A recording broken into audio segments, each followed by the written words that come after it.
இந்த பெருமாளுக்கே பெருமை. அவருடைய புறப்பாட்டும் போது கொடை அழகு. அதுவும் அந்த கருட சேவைக்கு கொடைக்கெல்லாம் வரார், நடுவில் இருக்கிற 4 கால் மண்டபத்துக்கு வருட்டார்னால் கீழேன்னு அந்த கொடையவா தூக்கி கொடுக்கறதே ஒரு அழகு.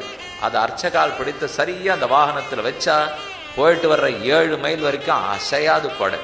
அந்த கருட சேவையை சேவிக்க லட்சம் ஜனங்க வந்து நிற்பான். காஞ்சிபுரம் கருட சேவைன்னா ஜெகத் பிரசித்த மூல்யம்.